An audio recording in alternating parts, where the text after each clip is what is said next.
Latar belakang polusi udara di Kota Semarang, hasil studi mengatakan 70% pencemaran udara di perkotaan dan 23% emisi GRK dari fosil fuel bersumber dari sektor transportasi dan 90% dari emisi transportasi berasal dari transportasi darat.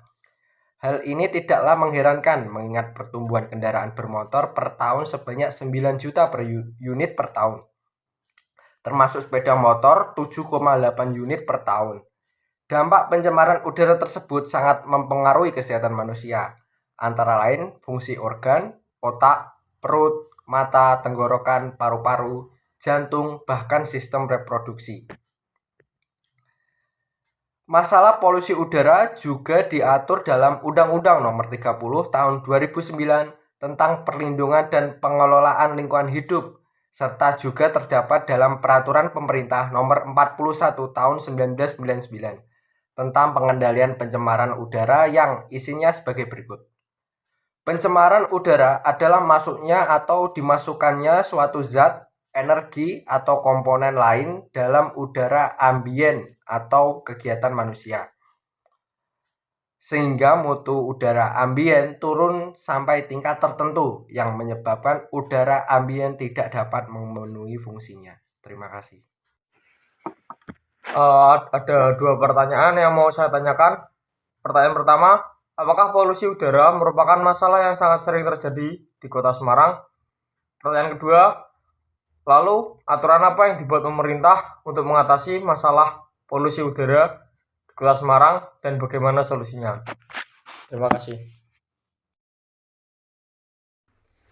Masalah polusi udara juga diatur dalam Undang-Undang Nomor 30 Tahun 2009 tentang Perlindungan dan Pengelolaan Lingkungan Hidup, serta juga terdapat dalam Peraturan Pemerintah Nomor 41 Tahun 1999 tentang Pengendalian Pencemaran Udara, yang isinya adalah pencemaran udara adalah masuknya atau dimasukkannya suatu zat energi atau komponen lain dalam udara ambien oleh turun sampai tingkat tertentu yang menyebabkan udara ambien tidak dapat memenuhi fungsinya.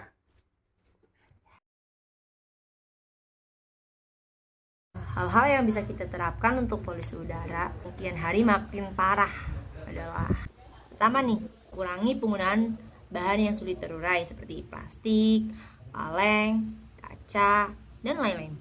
Kedua, gunakan kendaraan yang ramah lingkungan seperti mobil, motor, bus listrik, sepeda, dan biasain jalan kaki. Ketiga, kurangi merokok nih, karena asapnya menjadi salah satu penyumbang polusi, ya enggak? 4, jangan membakar sampah nih. Mulailah metode reduce, reuse, recycle. Kelima, gunain bahan ramah lingkungan seperti bahan-bahan yang dari organik. 6, reboisasi. Ketujuh, jangan membakar hutan saat membuka lahan. Bakar hutan untuk membuka lahan adalah cara yang mudah dan cepat, tetapi menjaga hutan adalah kesadaran dan tanggung jawab kita semua. Jadi kesimpulan pada video ini yaitu berdasarkan data dan fakta, pencemaran udara akibat gas buang kendaraan bermotor, pabrik, dan pembakaran sampah di Kota Semarang belum menemukan solusi yang tepat. Masyarakat di Kota Semarang pun masih awam dengan istilah uji emisi.